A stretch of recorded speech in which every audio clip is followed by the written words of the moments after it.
Second book of Samuel, chapter 1. After the death of Saul, when David had returned from striking down the Amalekites, David remained 2 days in Ziklag. And on the third day, behold, a man came from Saul's camp, with his clothes torn and dirt on his head. And when he came to David, he fell to the ground and paid homage. David said to him, Where do you come from? And he said to him, I have escaped from the camp of Israel. And David said to him, How did it go? Tell me. And he answered, The people fled from the battle, and also many of the people have fallen and are dead, and Saul and his son Jonathan are also dead. Then David said to the young man who told him, How do you know that Saul and his son Jonathan are dead? And the young man who told him said, By chance I happened to be on Mount Gilboa, and there was Saul leaning on his spear, and behold, the chariots and the horsemen were close upon him. And when he looked behind him, he saw me, and called to me, and I answered, Here I am. And he said to me, Who are you? I answered him, I am an Amalekite.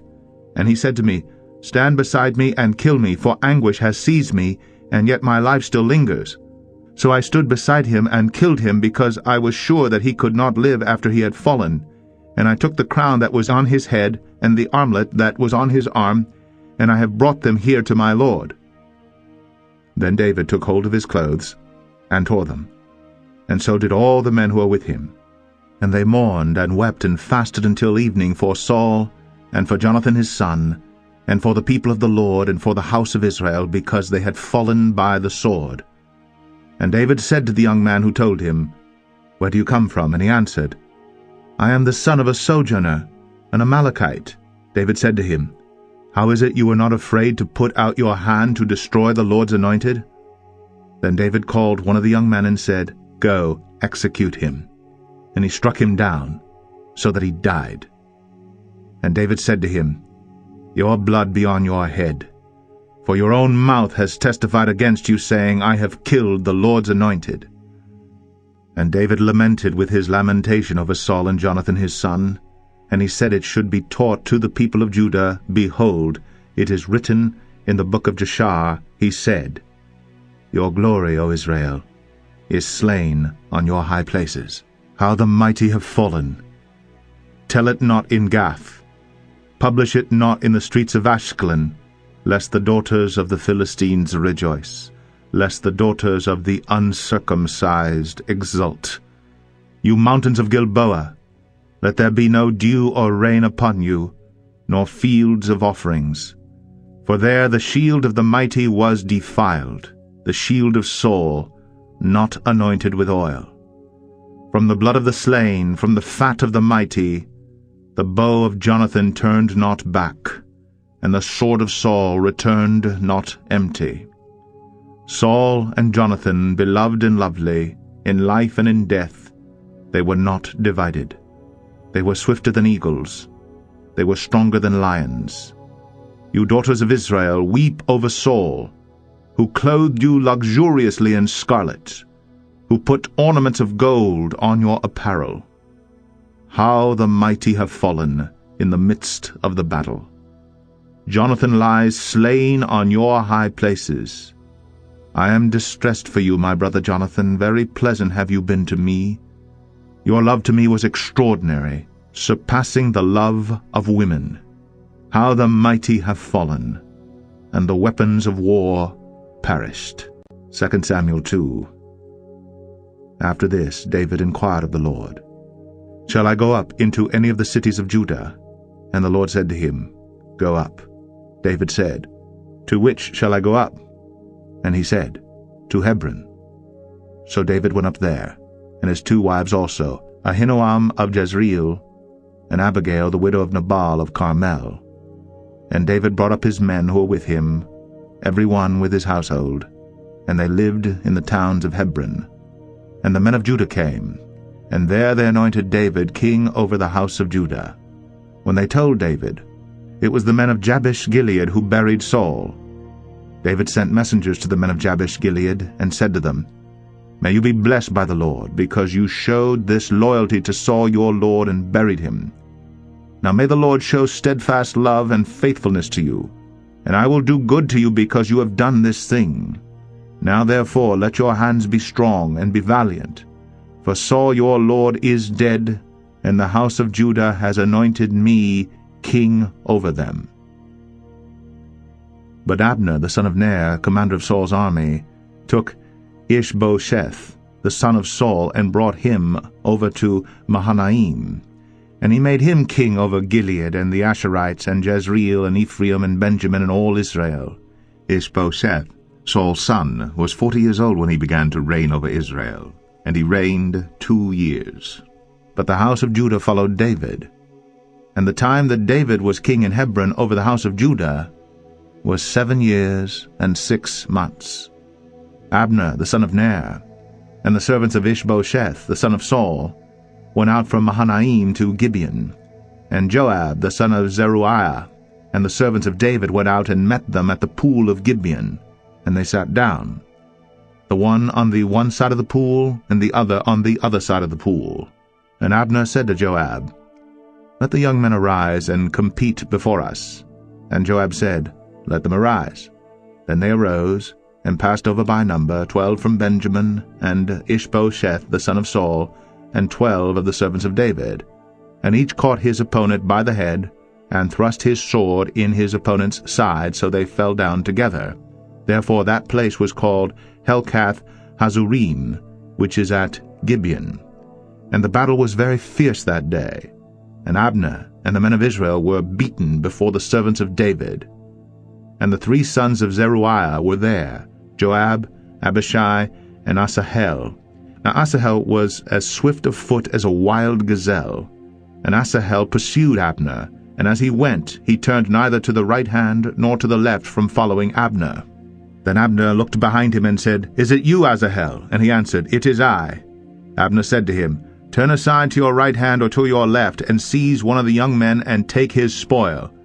But Asahel would not turn aside from following him. And Abner said again to Asahel, "Turn aside from following me. Why should I strike you to the ground?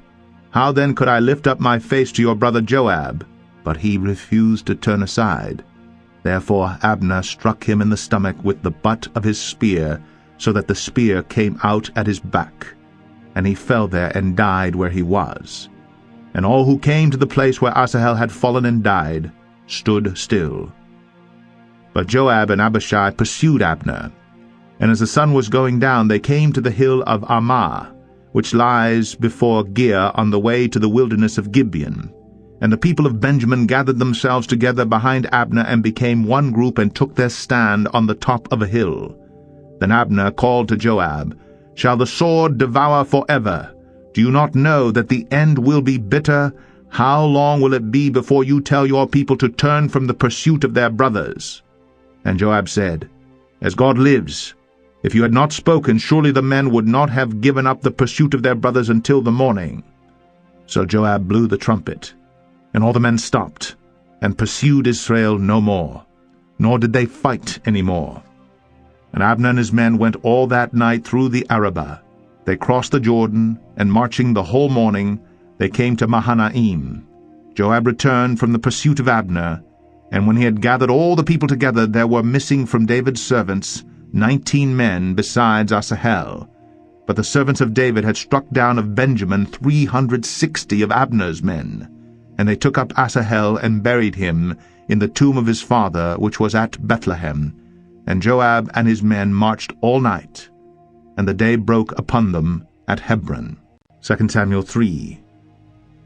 There was a long war between the house of Saul and the house of David, and David grew stronger and stronger, while the house of Saul became weaker and weaker.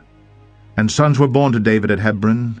His firstborn was Amnon, of Ahinoam of Jezreel, and his second, Chileab, of Abigail the widow of Nabal of Carmel, and the third, Absalom the son of Maacah, the daughter of Talmai, king of Geshur, and the fourth, Adonijah the son of Haggith, and the fifth, Shephatiah the son of Abital, and the sixth, Ephraim of Eglah, David's wife.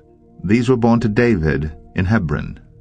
While there was war between the house of Saul and the house of David, Abner was making himself strong in the house of Saul. Now Saul had a concubine whose name was Rizpah, the daughter of Ai. And Ishbosheth said to Abner, "Why have you gone into my father's concubine?" Then Abner was very angry over the words of Ishbosheth, and said, Am I a dog's head of Judah? To this day I keep showing steadfast love to the house of Saul your father, to his brothers, and to his friends, and have not given you into the hand of David, and yet you charge me today with a fault concerning a woman. God do so to Abner, and more also, if I do not accomplish for David what the Lord has sworn to him, to transfer the kingdom from the house of Saul, and set up the throne of David over Israel and over Judah, from Dan to Beersheba. And Ishbosheth could not answer Abner another word, because he feared him. And Abner sent messengers to David on his behalf, saying, To whom does the land belong? Make your covenant with me, and behold, my hand shall be with you to bring over all Israel to you. And he said, Good, I will make a covenant with you. But one thing I require of you, that is, you shall not see my face unless you first bring Michal, Saul's daughter, when you come to see my face. Then David sent messengers to Ishbosheth, Saul's son, saying, Give me my wife Michal, for whom I paid the bridal price of 100 foreskins of the Philistines. And Ishbosheth sent, and took her from her husband Paltiel the son of Laish. But her husband went with her, weeping after her all the way to Bahurim. Then Abner said to him, Go, return. And he returned. And Abner conferred with the elders of Israel, saying, For some time past you have been seeking David as king over you. Now then, bring it about. For the Lord has promised David, saying, By the hand of my servant David I will save my people Israel from the hand of the Philistines, and from the hand of all their enemies. Abner also spoke to Benjamin. And then Abner went to tell David at Hebron all that Israel and the whole house of Benjamin thought good to do. When Abner came with 20 men to David at Hebron, David made a feast for Abner, and the men who were with him. And Abner said to David, I will arise and go, and will gather all Israel to my lord the king, that they may make a covenant with you, and that you may reign over all that your heart desires. So David sent Abner away, and he went in peace. Just then the servants of David arrived with Joab from a raid, bringing much spoil with them. But Abner was not with David at Hebron, for he had sent him away, and he had gone in peace. When Joab and all the army that was with him came, it was told Joab, Abner the son of Ner came to the king, and he has let him go, and he has gone in peace. Then Joab went to the king and said, What have you done? Behold, Abner came to you. Why is it that you have sent him away, so that he is gone? You know that Abner the son of Ner came to deceive you, and to know your going out and your coming in, and to know all that you are doing. When Joab came out from David's presence, he sent messengers after Abner, and they brought him back from the cistern of Sirah. But David did not know about it, and when Abner returned to Hebron, Joab took him aside into the midst of the gate to speak with him privately, and there he struck him in the stomach so that he died, for the blood of Asahel his brother. Afterward, when David heard of it, he said, I and my kingdom are forever guiltless before the Lord for the blood of Abner the son of Ner. May it fall upon the head of Joab and upon all his father's house, and may the house of Joab never be without one who has a discharge, or who is leprous, or who holds a spindle, or who falls by the sword, or who lacks bread. So Joab and Abishai his brother killed Abner, because he had put their brother Asahel to death in the battle at Gibeon. Then David said to Joab and to all the people who were with him, Tear your clothes, and put on sackcloth, and mourn before Abner. And King David followed the bier. They buried Abner at Hebron, and the king lifted up his voice and wept at the grave of Abner. And all the people wept, and the king lamented for Abner, saying, Should Abner die as a fool dies?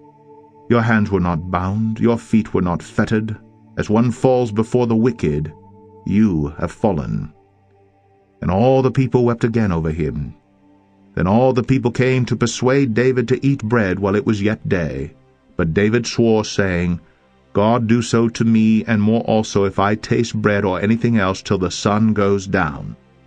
And all the people took notice of it, and it pleased them, as everything that the king did pleased all the people. So all the people and all Israel understood that day that it had not been the king's will to put to death Abner the son of Ner.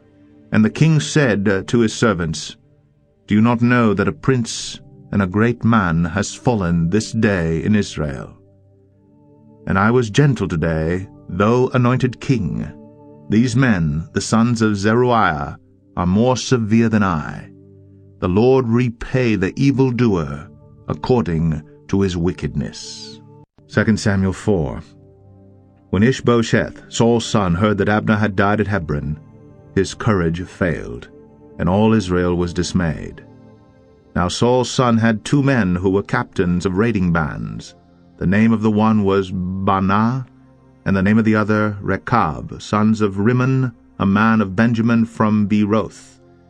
For Beeroth also is counted part of Benjamin.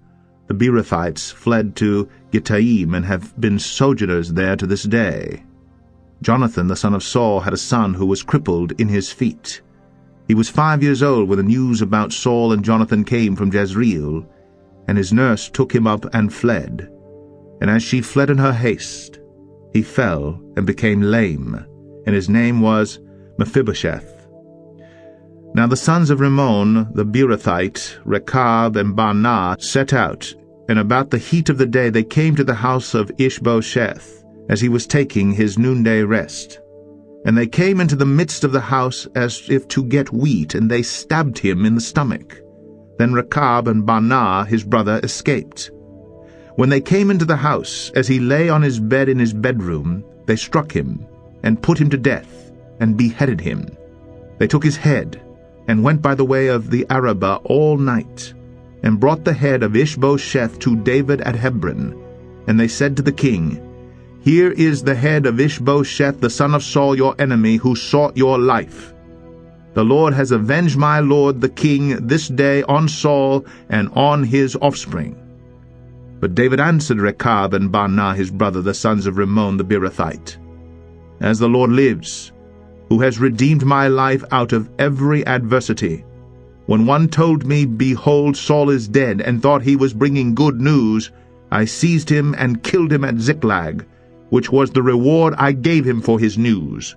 How much more, when wicked men have killed a righteous man in his own house on his bed, shall I not now require his blood at your hand, and destroy you from the earth? And David commanded his young men, and they killed them, and cut off their hands and feet, and hanged them beside the pool at Hebron. But they took the head of Ishbosheth, and buried it in the tomb of Abner at Hebron. 2 Samuel 5.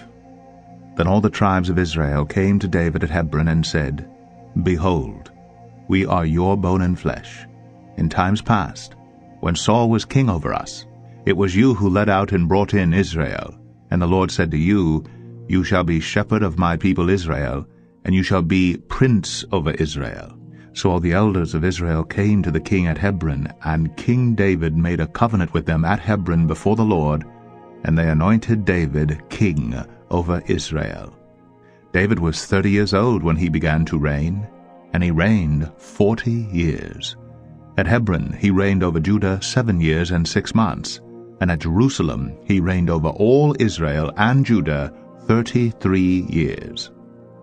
And the king and his men went to Jerusalem against the Jebusites, the inhabitants of the land, who said to David, You will not come in here, but the blind and the lame will ward you off, thinking, David cannot come in here. Nevertheless, David took the stronghold of Zion, that is, the city of David. And David said on that day, Whoever would strike the Jebusites, let him get up the water shaft to attack the lame and the blind, who are hated by David's soul. Therefore it is said, The blind and the lame shall not come into the house. And David lived in the stronghold, and called it the city of David. And David built the city all around from the Millo inward. And David became greater and greater, for the Lord, the God of hosts, was with him.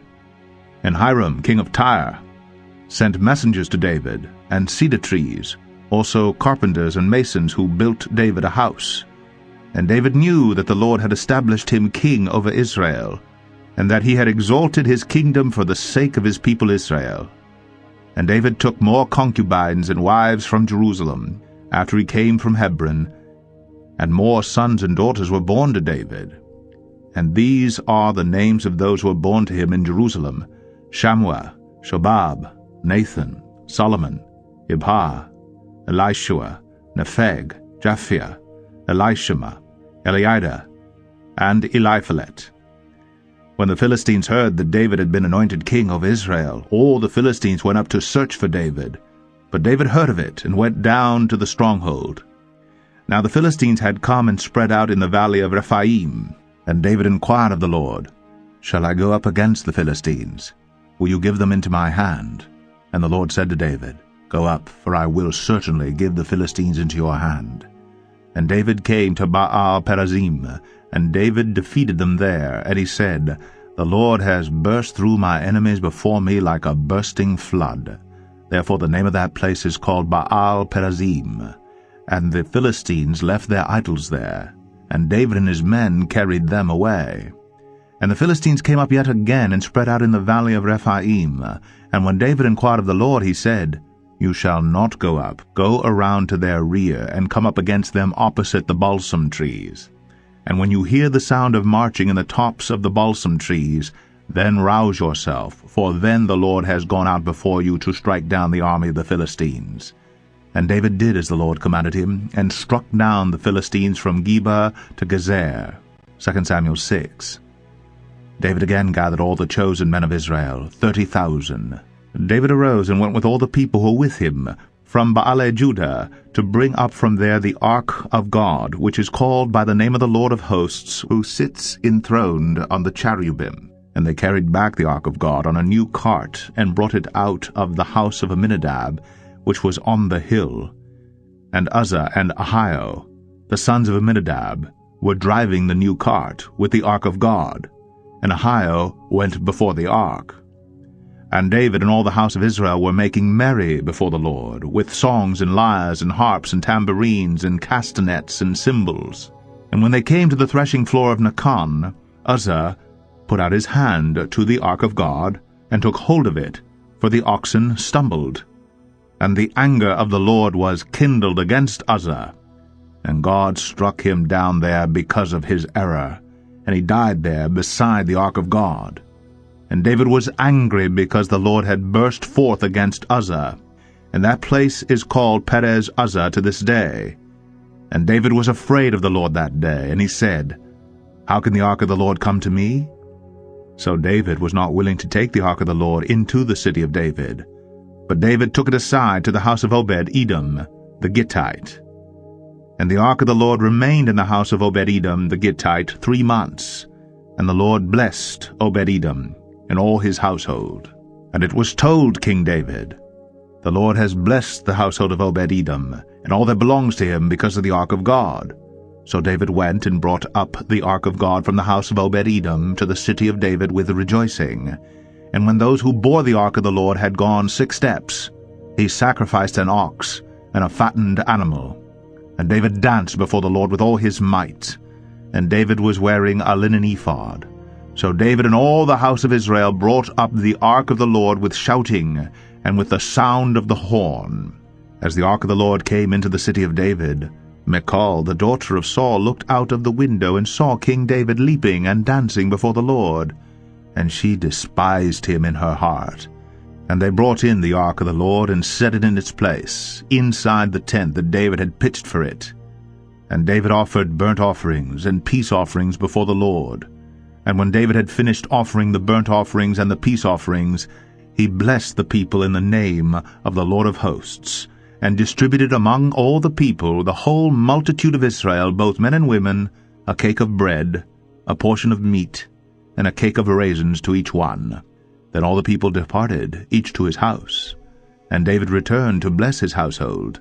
But Michal, the daughter of Saul, came out to meet David and said, "How the king of Israel honored himself today, uncovering himself today before the eyes of his servants' female servants, as one of the vulgar fellows shamelessly uncovers himself." And David said to Michal, It was before the Lord, who chose me above your father and above all his house, to appoint me as prince over Israel, the people of the Lord. And I will make merry before the Lord. I will make myself yet more contemptible than this, and I will be abased in your eyes. But by the female servants of whom you have spoken, by them I shall be held in honor. And Michal, the daughter of Saul, had no child to the day of her death. 2 Samuel 7. Now when the king lived in his house, and the Lord had given him rest from all his surrounding enemies, the king said to Nathan the prophet, See now, I dwell in a house of cedar, but the ark of God dwells in a tent. And Nathan said to the king, Go, do all that is in your heart, for the Lord is with you. But that same night the word of the Lord came to Nathan, Go, and tell my servant David, Thus says the Lord, Would you build me a house to dwell in? I have not lived in a house since the day I brought up the people of Israel from Egypt to this day, but I have been moving about in a tent for my dwelling. In all places where I have moved with all the people of Israel, did I speak a word with any of the judges of Israel, whom I commanded to shepherd my people Israel, saying, Why have you not built me a house of cedar? Now therefore, thus you shall say to my servant David, Thus says the Lord of hosts, I took you from the pasture, from following the sheep, that you should be prince over my people Israel. And I have been with you wherever you went, and have cut off all your enemies from before you. And I will make for you a great name, like the name of the great ones of the earth. And I will appoint a place for my people Israel, and will plant them, so that they may dwell in their own place, and be disturbed no more. And violent men shall afflict them no more, as formerly, from the time that I appointed judges over my people Israel. And I will give you rest from all your enemies. Moreover, the Lord declares to you that the Lord will make you a house. When your days are fulfilled, and you lie down with your fathers, I will raise up your offspring after you, who shall come from your body, and I will establish his kingdom.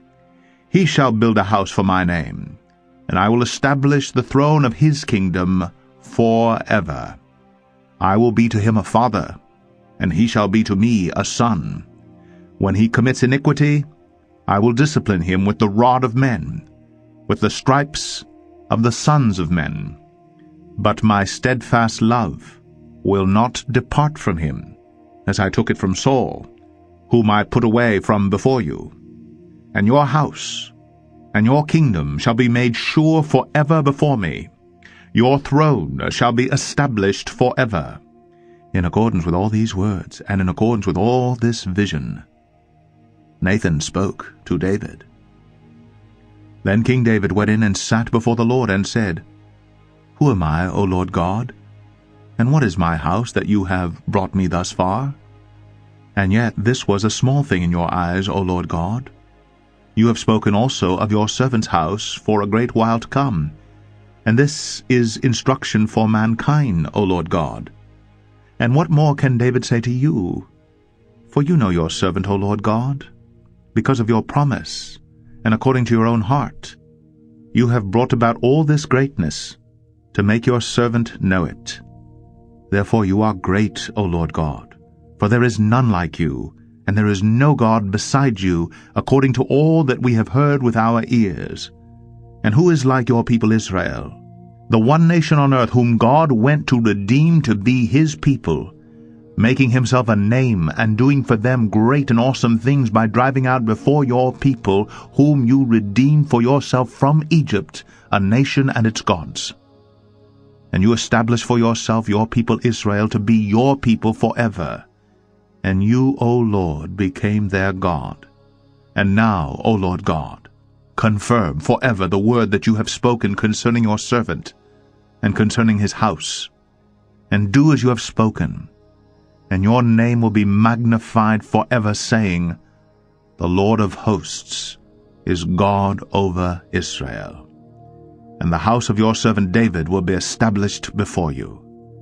For you, O Lord of hosts, the God of Israel, have made this revelation to your servant, saying, I will build you a house. Therefore your servant has found courage to pray this prayer to you. And now, O Lord God, you are God, and your words are true, and you have promised this good thing to your servant.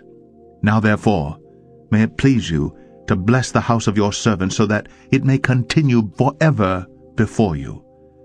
For you, O Lord God, have spoken, and with your blessing shall the house of your servant be blessed forever. 2 Samuel 8. After this, David defeated the Philistines and subdued them. And David took Metheg-Ammah out of the hand of the Philistines. And he defeated Moab, and he measured them with a line, making them lie down on the ground. 2 lines he measured to be put to death, and 1 full line to be spared. And the Moabites became servants to David and brought tribute. David also defeated Hadadezer, the son of Rehob, king of Zobah, as he went to restore his power at the river Euphrates. And David took from him 1,700 horsemen and 20,000 foot soldiers. And David hamstrung all the chariot horses, but left enough for 100 chariots. And when the Syrians of Damascus came to help Hadadezer, king of Zobah, David struck down 22,000 men of the Syrians. Then David put garrisons in Aram of Damascus, and the Syrians became servants to David and brought tribute. And the Lord gave victory to David wherever he went. And David took the shields of gold that were carried by the servants of Hadadezer, and brought them to Jerusalem. And from Betah, and from Berothai, cities of Hadadezer, King David took very much bronze. When Toi, king of Hamath, heard that David had defeated the whole army of Hadadezer, Toi sent his son Joram to King David to ask about his health, and to bless him because he had fought against Hadadezer, and defeated him. For Hadadezer had often been at war with Toi. And Joram brought with him articles of silver, of gold, and of bronze. These also King David dedicated to the Lord, together with the silver and gold that he dedicated from all the nations he subdued, from Edom, Moab, the Ammonites, the Philistines, Amalek, and from the spoil of Hadadezer, the son of Rehob, king of Zobah. And David made a name for himself when he returned from striking down 18,000 Edomites in the valley of Salt. Then he put garrisons in Edom. Throughout all Edom he put garrisons, and all the Edomites became David's servants, and the Lord gave victory to David wherever he went. So David reigned over all Israel, and David administered justice and equity to all his people. Joab the son of Zeruiah was over the army, and Joshaphat the son of Ahilud was recorder, and Zadok the son of Ahitub and Ahimelech the son of Abiathar were priests, and Seraiah was secretary, and Benaniah the son of Jehoiada was over the Cherethites and the Pelethites, and David's sons were priests. 2 Samuel 9. And David said, Is there still anyone left of the house of Saul, that I may show him kindness for Jonathan's sake? Now there was a servant of the house of Saul, whose name was Ziba, and they called him to David. And the king said to him, Are you Ziba? And he said, I am your servant. And the king said, Is there not still someone of the house of Saul, that I may show the kindness of God to him? Ziba said to the king, There is still a son of Jonathan, he is crippled in his feet. The king said to him, Where is he? And Ziba said to the king, He is in the house of Machir, the son of Ammiel, at Lodebar. Then King David sent and brought him from the house of Machir, the son of Ammiel, at Lodebar. And Mephibosheth, the son of Jonathan, son of Saul, came to David, and fell on his face and paid homage. And David said, Mephibosheth. And he answered, Behold, I am your servant. And David said to him, Do not fear, for I will show you kindness for the sake of your father Jonathan. And I will restore to you all the land of Saul your father, and you shall eat at my table always. And he paid homage and said, What is your servant, that you should show regard for a dead dog such as I? Then the king called Ziba, Saul's servant, and said to him, All that belonged to Saul, and to all his house, I have given to your master's grandson. And you and your sons and your servants shall till the land for him, and shall bring in the produce, that your master's grandson may have bread to eat. But Mephibosheth, your master's grandson, shall always eat at my table." Now Ziba had 15 sons and 20 servants. Then Ziba said to the king, "According to all that my lord the king commands his servant, so will your servant do." So Mephibosheth ate at David's table, like one of the king's sons. And Mephibosheth had a young son whose name was Micah. And all who lived in Ziba's house became Mephibosheth's servants. So Mephibosheth lived in Jerusalem, for he ate always at the king's table. Now he was lame in both his feet.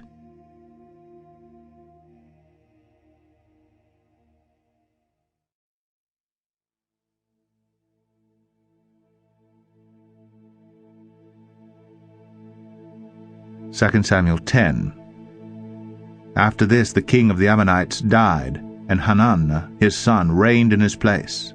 And David said, "I will deal loyally with Hanun, the son of Nahash, as his father dealt loyally with me." So David sent by his servant to console him concerning his father. And David's servants came into the land of the Ammonites.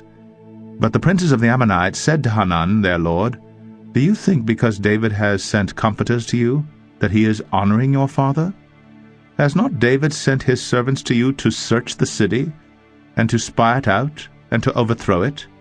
So Hanun took David's servants, and shaved off half the beard of each, and cut off their garments in the middle, at their hips, and sent them away. When it was told David, he sent to meet them, for the men were greatly ashamed. And the king said, "Remain at Jericho until your beards have grown, and then return." When the Ammonites saw that they had become a stench to David, the Ammonites sent and hired the Syrians of Beth-rehob and the Syrians of Zobah 20,000 foot soldiers, and the king of Maacah with 1,000 men, and the men of Tob 12,000 men. And when David heard of it, he sent Joab and all the host of the mighty men. And the Ammonites came out and drew up in battle array at the entrance of the gate. And the Syrians of Zobah and of Rehob, and the men of Tob and Maacah, were by themselves in the open country. When Joab saw that the battle was sent against him both in front and in the rear, he chose some of the best men of Israel and arrayed them against the Syrians. The rest of his men he put in the charge of Abishai his brother, and he arrayed them against the Ammonites. And he said, "If the Syrians are too strong for me, then you shall help me. But if the Ammonites are too strong for you, then I will come and help you. Be of good courage, and let us be courageous for our people, and for the cities of our God. And may the Lord do what seems good to him." So Joab and the people who were with him drew near to battle against the Syrians, and they fled before him. And when the Ammonites saw that the Syrians fled, they likewise fled before Abishai, and entered the city. Then Joab returned from fighting against the Ammonites, and came to Jerusalem. But when the Syrians saw that they had been defeated by Israel, they gathered themselves together. And Hadadezer sent and brought out the Syrians who were beyond the Euphrates. They came to Helam, with Shobach the commander of the army, with Hadadezer at their head. And when it was told David, he gathered all Israel together, and crossed the Jordan, and came to Helam. The Syrians arrayed themselves against David, and fought with him. And the Syrians fled before Israel, and David killed of the Syrians the men of 700 chariots, and 40,000 horsemen, and wounded Shobach the commander of their army, so that he died there. And when all the kings who were servants of Hadadezer saw that they had been defeated by Israel, they made peace with Israel, and became subject to them. So the Syrians were afraid to save the Ammonites any more. 2 Samuel 11. In the spring of the year, the time when kings go out to battle, David sent Joab and his servants with him, and all Israel, and they ravaged the Ammonites and besieged Rabbah. But David remained at Jerusalem. It happened late one afternoon, when David arose from his couch and was walking on the roof of the king's house, that he saw from the roof a woman bathing, and the woman was very beautiful. And David sent and inquired about the woman. And one said, "Is not this Bathsheba, the daughter of Eliam, the wife of Uriah the Hittite?" So David sent messengers and took her, and she came to him, and he lay with her. Now she had been purifying herself from her uncleanness. Then she returned to her house, and the woman conceived, and she sent and told David, "I am pregnant." So David sent word to Joab, "Send me Uriah the Hittite." And Joab sent Uriah to David. When Uriah came to him, David asked how Joab was doing, and how the people were doing, and how the war was going. Then David said to Uriah, "Go down to your house, and wash your feet." And Uriah went out of the king's house, and there followed him a present from the king. But Uriah slept at the door of the king's house with all the servants of his lord, and did not go down to his house.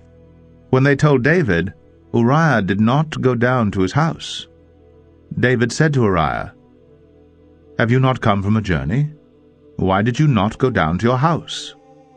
Uriah said to David, "The ark and Israel and Judah dwell in booths, and my lord Joab and the servants of my lord are camping in the open field. Shall I then go to my house to eat and to drink and to lie with my wife? As you live, and as your soul lives, I will not do this thing."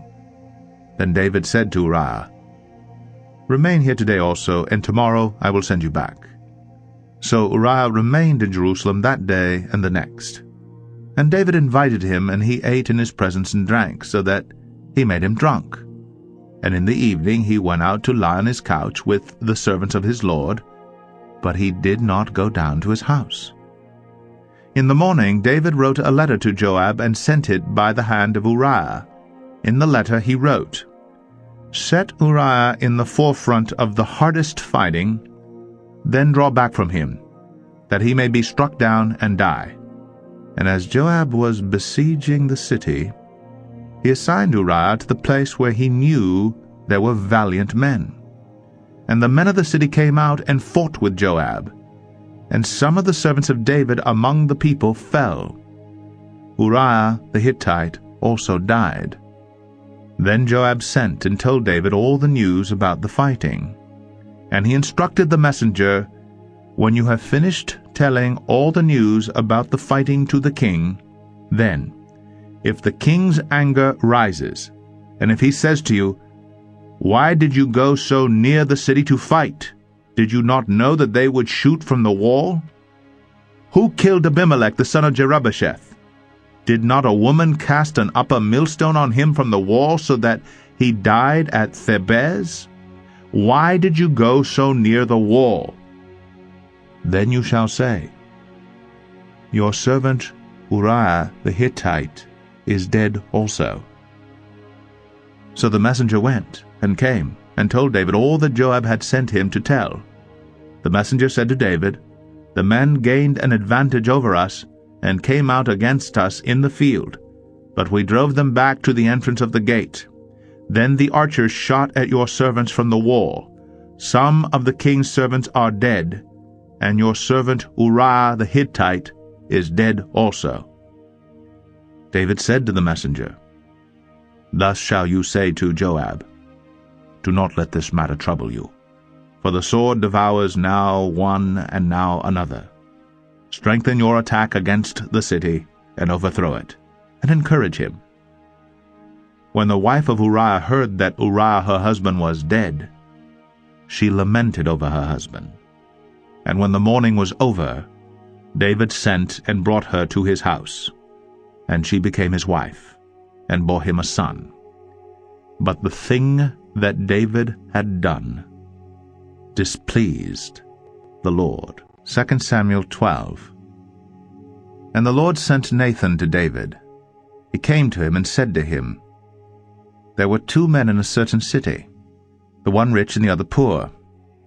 The rich man had very many flocks and herds, but the poor man had nothing but one little ewe lamb, which he had bought. And he brought it up, and it grew up with him and with his children. It used to eat of his morsel and drink from his cup and lie in his arms, and it was like a daughter to him.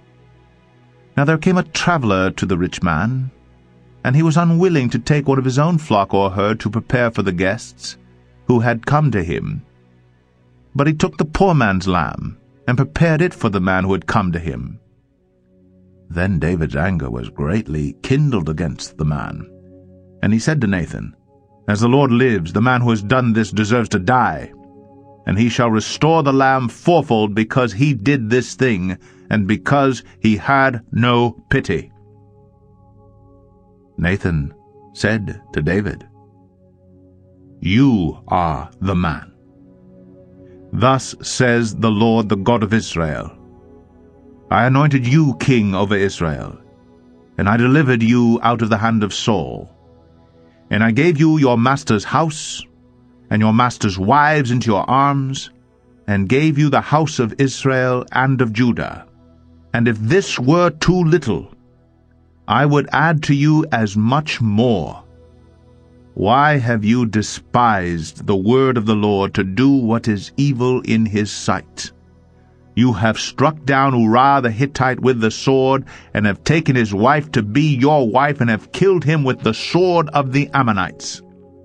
Now therefore, the sword shall never depart from your house, because you have despised me, and have taken the wife of Uriah the Hittite to be your wife.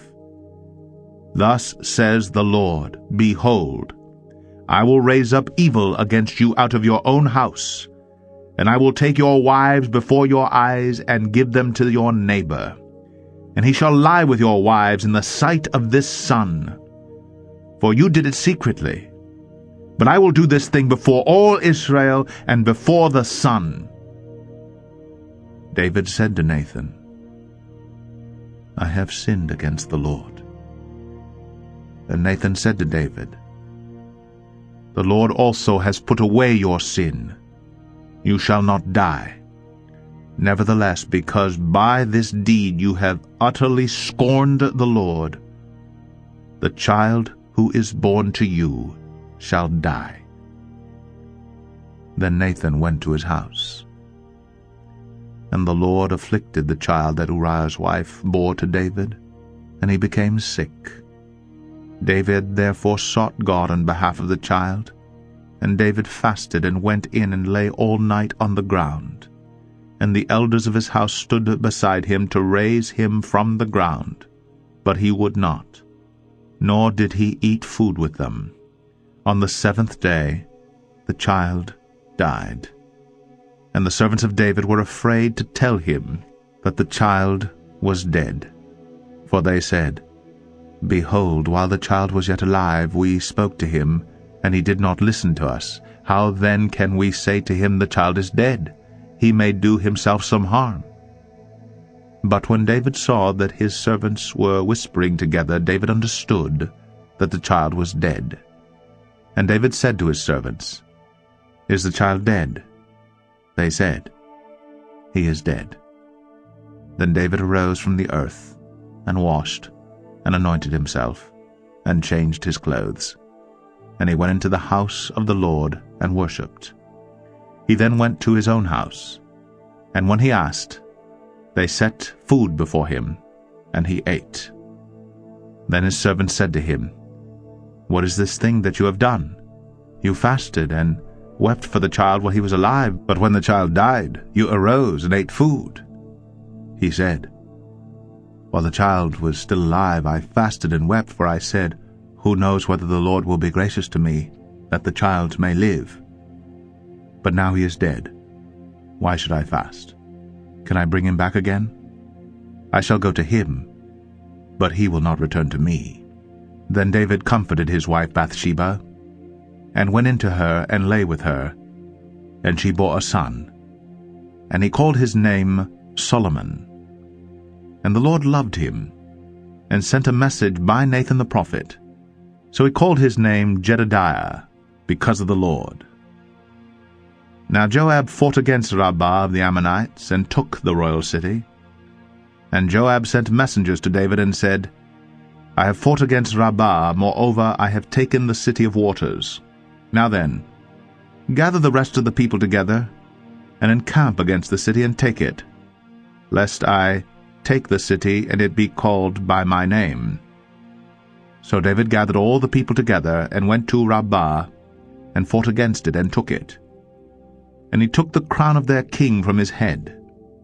The weight of it was a talent of gold, and in it was a precious stone, and it was placed on David's head. And he brought out the spoil of the city, a very great amount. And he brought out the people who were in it, and set them to labor with saws and iron picks and iron axes, and made them toil at the brick kilns. And thus he did to all the cities of the Ammonites. Then David and all the people returned to Jerusalem. 2 Samuel 13. Now Absalom, David's son, had a beautiful sister whose name was Tamar. And after a time Amnon, David's son, loved her. And Amnon was so tormented that he made himself ill because of his sister Tamar, for she was a virgin, and it seemed impossible to Amnon to do anything to her. But Amnon had a friend whose name was Jonadab, the son of Shimea, David's brother. And Jonadab was a very crafty man, and he said to him, O son of the king, why are you so haggard morning after morning? Will you not tell me? Amnon said to him, I love Tamar, my brother Absalom's sister. Jonadab said to him, Lie down on your bed, and pretend to be ill. And when your father comes to see you, say to him, Let my sister Tamar come and give me bread to eat, and prepare the food in my sight, that I may see it and eat it from her hand. So Amnon lay down and pretended to be ill. And when the king came to see him, Amnon said to the king, Please, let my sister Tamar come and make a couple of cakes in my sight, that I may eat from her hand. Then David sent home to Tamar, saying, Go to your brother Amnon's house, and prepare food for him. So Tamar went to her brother Amnon's house, where he was lying down. And she took dough, and kneaded it, and made cakes in his sight, and baked the cakes. And she took the pan, and emptied it out before him. But he refused to eat. And Amnon said, Send out everyone from me. So everyone went out from him. Then Amnon said to Tamar, Bring the food into the chamber, that I may eat from your hand. And Tamar took the cakes she had made, and brought them into the chamber to Amnon her brother. But when she brought them near to him to eat, he took hold of her, and said to her, Come, lie with me, my sister. She answered him, No, my brother, do not violate me, for such a thing is not done in Israel. Do not do this outrageous thing. As for me, where could I carry my shame? And as for you, you would be as one of the outrageous fools in Israel. Now therefore, please, speak to the king, for he will not withhold me from you. But he would not listen to her. And being stronger than she, he violated her, and lay with her. Then Amnon hated her with very great hatred, so that the hatred with which he hated her was greater than the love with which he had loved her. And Amnon said to her, Get up, go. But she said to him, No, my brother, for this wrong in sending me away is greater than the other that you did to me. But he would not listen to her. He called the young man who served him, and said, Put this woman out of my presence, and bolt the door after her. Now she was wearing a long robe with sleeves, for thus were the virgin daughters of the king dressed. So his servant put her out, and bolted the door after her.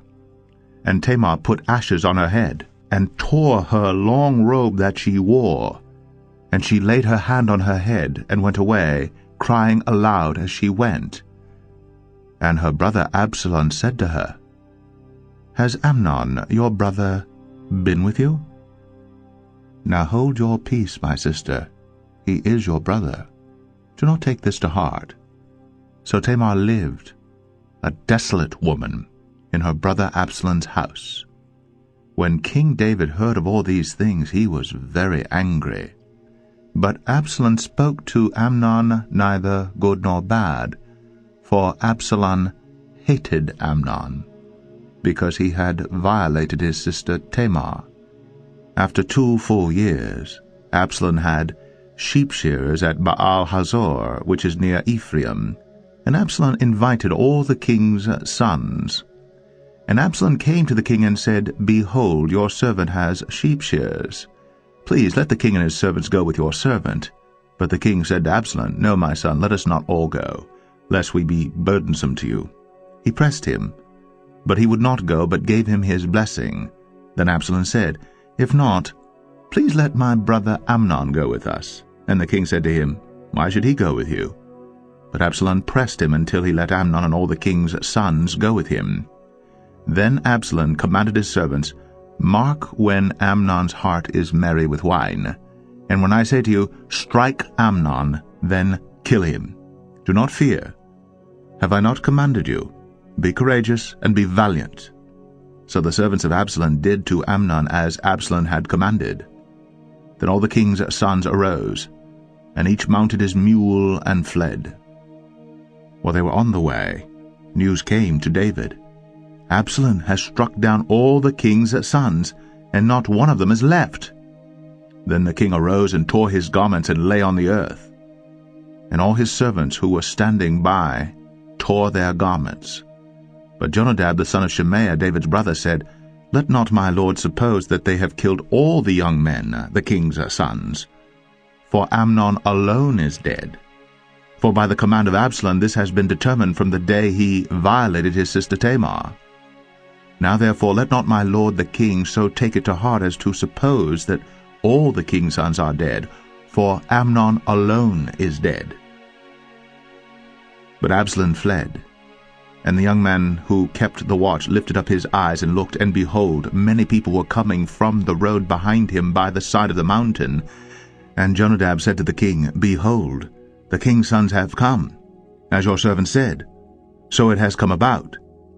And as soon as he had finished speaking, behold, the king's sons came, and lifted up their voice, and wept. And the king also and all his servants wept very bitterly. But Absalom fled, and went to Talmai, the son of Ammihud, king of Geshur. And David mourned for his son day after day. So Absalom fled, and went to Geshur, and was there 3 years.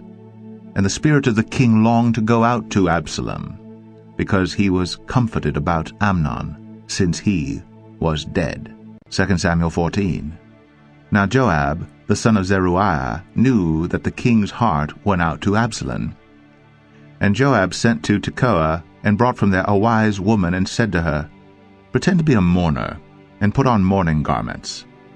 Do not anoint yourself with oil, but behave like a woman who has been mourning many days for the dead.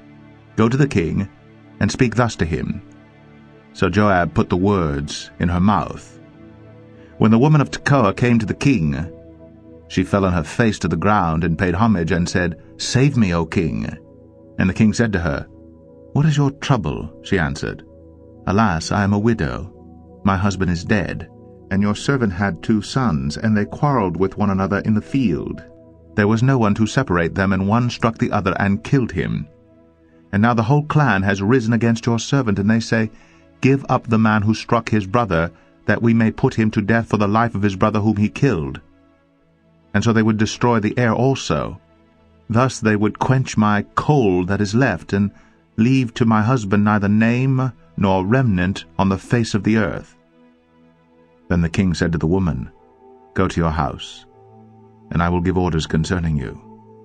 And the woman of Tekoa said to the king, On me be the guilt, my lord the king, and on my father's house let the king and his throne be guiltless. The king said, If anyone says anything to you, bring him to me, and he shall never touch you again. Then she said, Please, let the king invoke the Lord your God, that the avenger of blood kill no more, and my son be not destroyed. He said, As the Lord lives, not one hair of your son shall fall to the ground. Then the woman said, Please, let your servant speak a word to my lord the king. He said, Speak.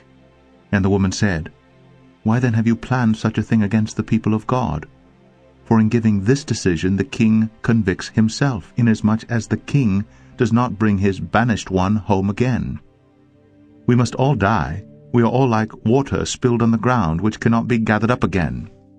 But God will not take away life, and he devises means so that the banished one will not remain an outcast.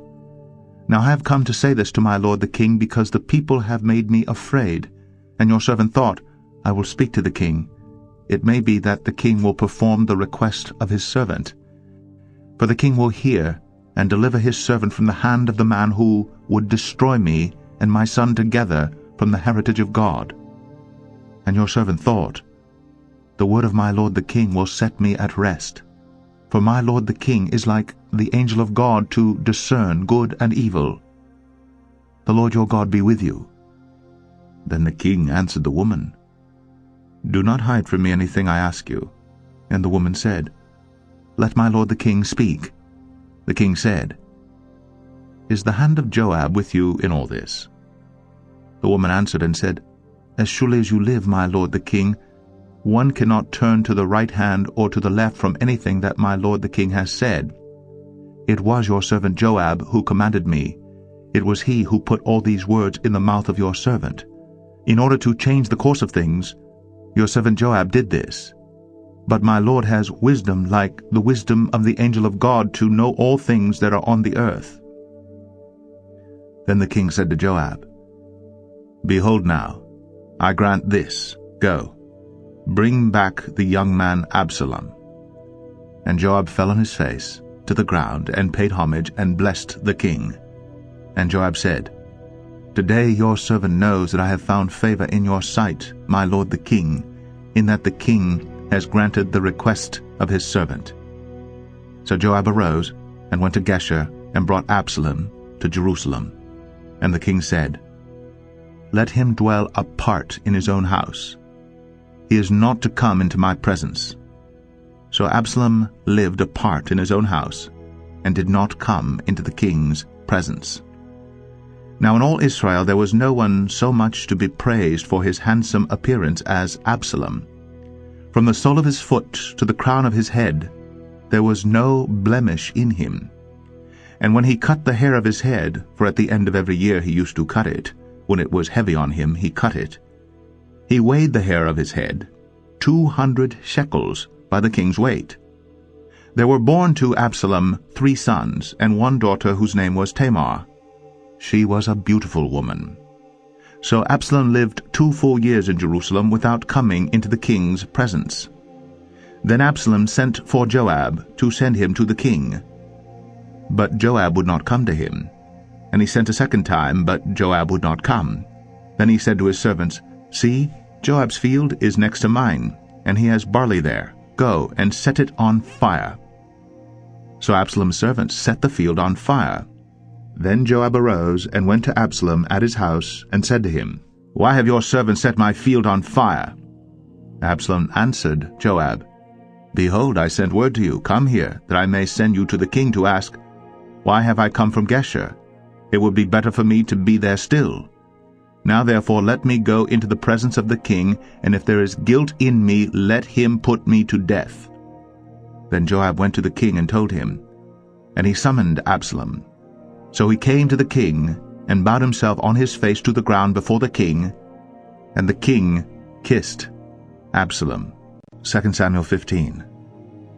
After this Absalom got himself a chariot and horses, and 50 men to run before him. And Absalom used to rise early, and stand beside the way of the gate. And when any man had a dispute to come before the king for judgment, Absalom would call to him and say, From what city are you? And when he said, Your servant is of such and such a tribe in Israel, Absalom would say to him, See, your claims are good and right, but there is no man designated by the king to hear you. Then Absalom would say, Oh, that I would judge in the land! Then every man with a dispute or cause might come to me, and I would give him justice.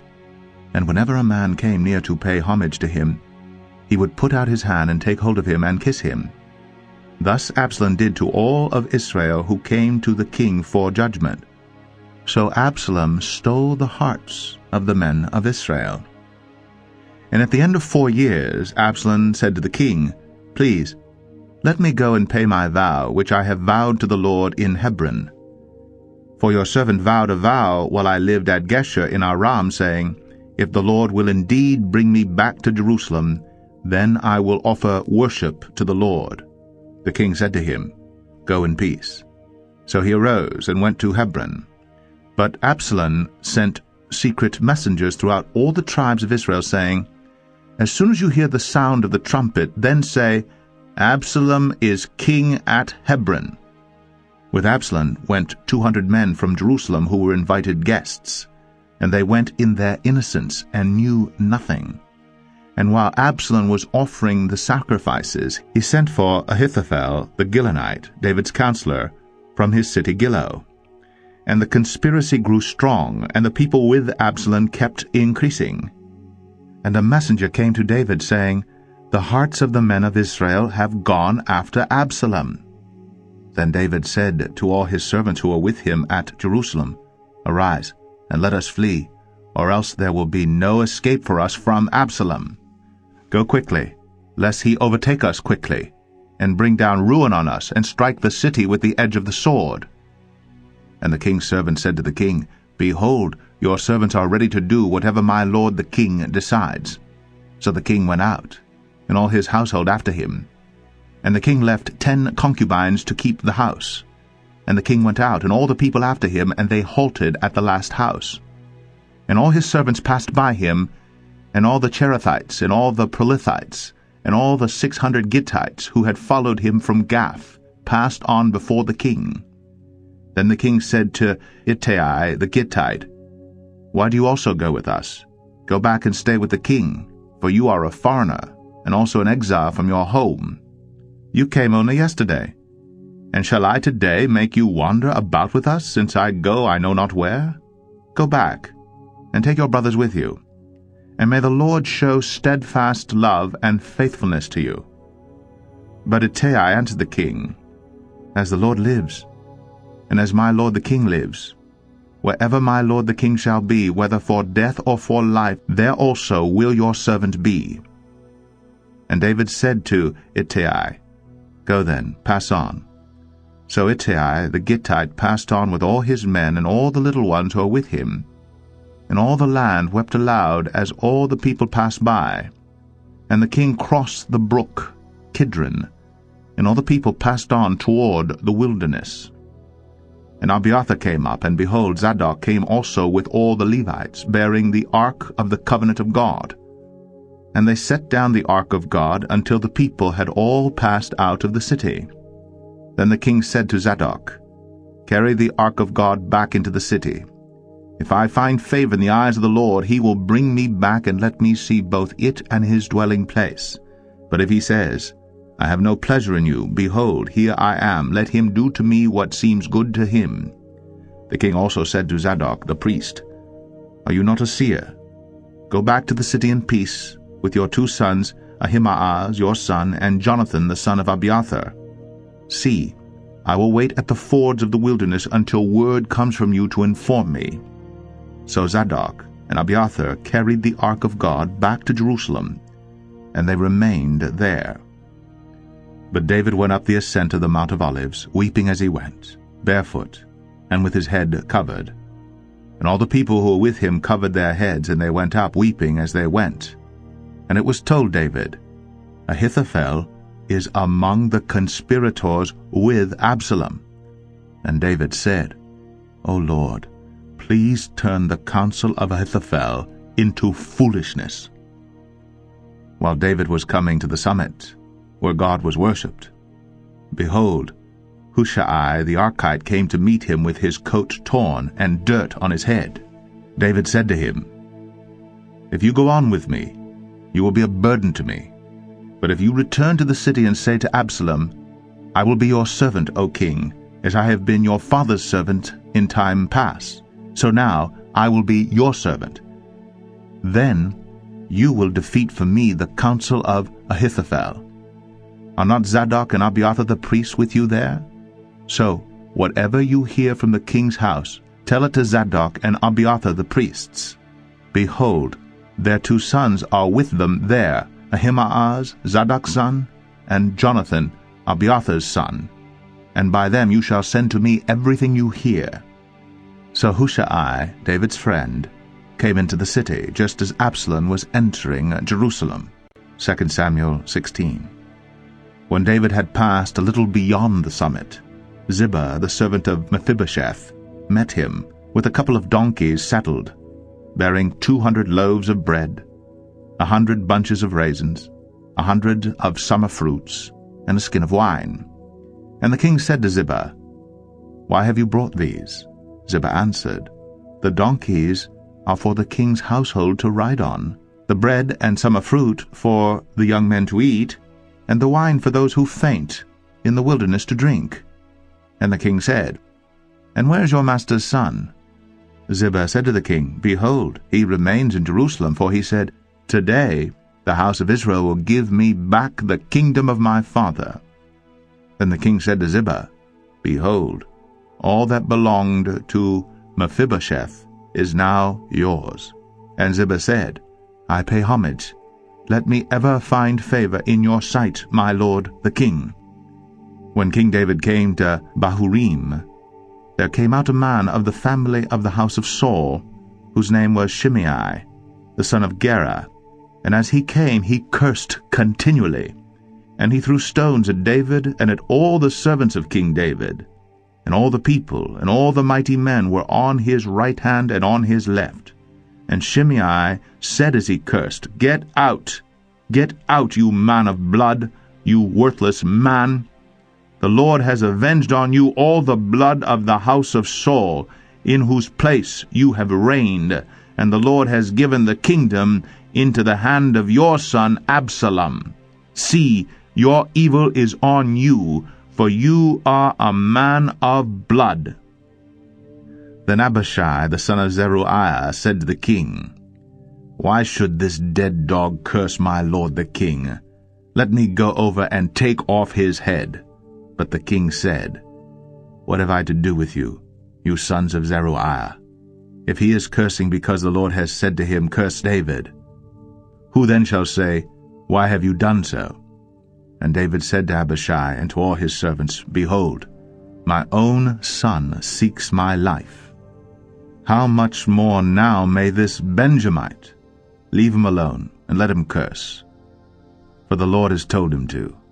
It may be that the Lord will look on the wrong done to me, and that the Lord will repay me with good for his cursing today. So David and his men went on the road, while Shimei went along on the hillside opposite him, and cursed as he went, and threw stones at him, and flung dust. And the king and all the people who were with him arrived weary at the Jordan, and there he refreshed himself. Now Absalom and all the people, the men of Israel, came to Jerusalem, and Ahithophel with him. And when Hushai the Archite, David's friend, came to Absalom, Hushai said to Absalom, Long live the king! Long live the king! And Absalom said to Hushai, Is this your loyalty to your friend? Why did you not go with your friend? And Hushai said to Absalom, No, for whom the Lord and this people and all the men of Israel have chosen, his I will be, and with him I will remain. And again, whom should I serve? Should it not be his son? As I have served your father, so I will serve you. Then Absalom said to Ahithophel, Give your counsel. What shall we do? Ahithophel said to Absalom, Go into your father's concubines, whom he has left to keep the house, and all Israel will hear that you have made yourself a stench to your father, and the hands of all who are with you will be strengthened. So they pitched a tent for Absalom on the roof. And Absalom went in to his father's concubines, in the sight of all Israel. Now in those days the counsel that Ahithophel gave was as if one consulted the word of God. So was all the counsel of Ahithophel esteemed both by David and by Absalom. 2 Samuel 17. Moreover, Ahithophel said to Absalom, "Let me choose 12,000 men, and I will arise and pursue David tonight. I will come upon him while he is weary and discouraged, and throw him into a panic, and all the people who are with him will flee. I will strike down only the king, and I will bring all the people back to you as a bride comes home to her husband. You seek the life of only one man, and all the people will be at peace." And the advice seemed right in the eyes of Absalom, and all the elders of Israel.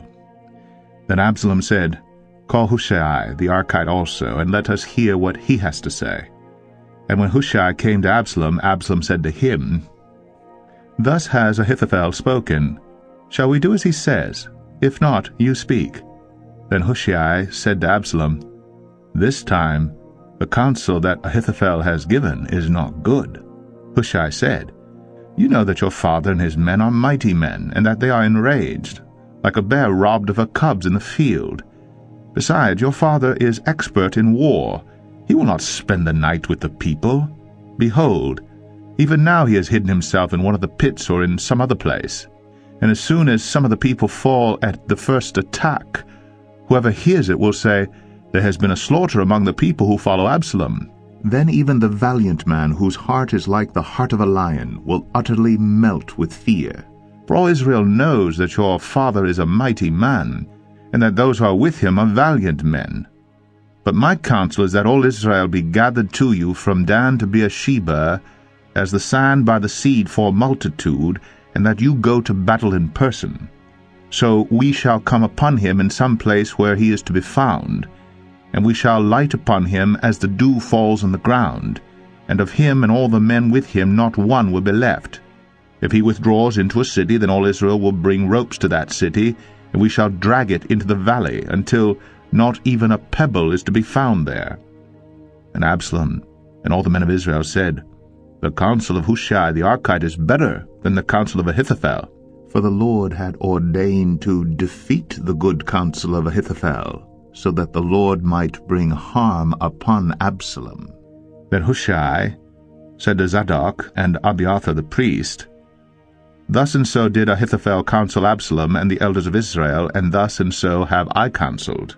Now therefore send quickly and tell David, 'Do not stay tonight at the fords of the wilderness, but by all means pass over, lest the king and all the people who are with him be swallowed up.'" Now Jonathan and Ahimaaz were waiting at En-Rogel. A female servant was to go and tell them, and they were to go and tell King David, for they were not to be seen entering the city. But a young man saw them and told Absalom.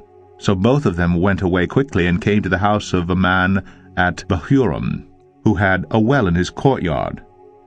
And they went down into it. And the woman took and spread a covering over the well's mouth and scattered grain on it, and nothing was known of it. When Absalom's servants came to the woman at the house, they said, "Where are Ahimaaz and Jonathan?" And the woman said to them, "They have gone over the brook of water." And when they had sought and could not find them, they returned to Jerusalem. After they had gone, the men came up out of the well and went and told King David. They said to David, "Arise, and go quickly over the water, for thus and so has Ahithophel counseled against you." Then David arose, and all the people who were with him, and they crossed the Jordan. By daybreak not one was left who had not crossed the Jordan. When Ahithophel saw that his counsel was not followed, he saddled his donkey and went off home to his own city. He set his house in order and hanged himself, and he died, and was buried in the tomb of his father. Then David came to Mahanaim, and Absalom crossed the Jordan with all the men of Israel. Now Absalom had set Amasa over the army instead of Joab. Amasa was the son of a man named Ithra the Ishmaelite, who had married Abigail the daughter of Nahash, sister Zeruiah, Joab's mother. And Israel and Absalom encamped in the land of Gilead. When David came to Mahanaim, Shobai the son of Nahash from Rabbah of the Ammonites, and Machir the son of Amiel from Lodebar, and Barzillai the Gileadite from Rogelim, brought beds, basins, and earthen vessels, wheat, barley, flour, parched grain, beans, and lentils, honey, and curds, and sheep, and cheese from the herd, for David and the people with him to eat. For they said, The people are hungry and weary and thirsty in the wilderness. 2 Samuel 18. Then David mustered the men who were with him, and set over them commanders of thousands and commanders of hundreds. And David sent out the army, 1/3 under the command of Joab, 1/3 under the command of Abishai, the son of Zeruiah, Joab's brother, and 1/3 under the command of Ittai the Gittite. And the king said to the men, I myself will also go out with you.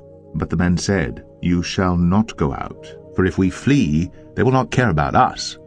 If half of us die, they will not care about us. But you are worth 10,000 of us. Therefore it is better that you send us help from the city.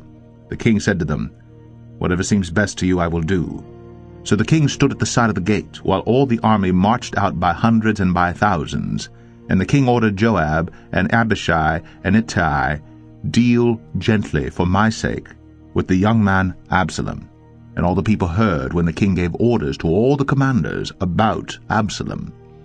So the army went out into the field against Israel, and the battle was fought in the forest of Ephraim. And the men of Israel were defeated there by the servants of David, and the loss there was great on that day, 20,000 men. The battle spread over the face of all the country, and the forest devoured more people that day than the sword. And Absalom happened to meet the servants of David. Absalom was riding on his mule, and the mule went under the thick branches of a great terebinth, and his head caught fast in the oak, and he was suspended between heaven and earth, while the mule that was under him went on. And a certain man saw it, and told Joab, Behold, I saw Absalom hanging in an oak. Joab said to the men who told him, What, you saw him? Why then did you not strike him there to the ground? I would have been glad to give you 10 pieces of silver and a belt. But the man said to Joab, Even if I felt in my hand the weight of 1,000 pieces of silver, I would not reach out my hand against the king's son. For in our hearing the king commanded you and Abishai and Ittai, For my sake protect the young man Absalom. On the other hand, if I had dealt treacherously against his life, and there is nothing hidden from the king, then you yourself would have stood aloof. Joab said, I will not waste time like this with you. And he took 3 javelins in his hand, and thrust them into the heart of Absalom, while he was still alive in the oak. And 10 young men, Joab's armor-bearers, surrounded Absalom, and struck him, and killed him.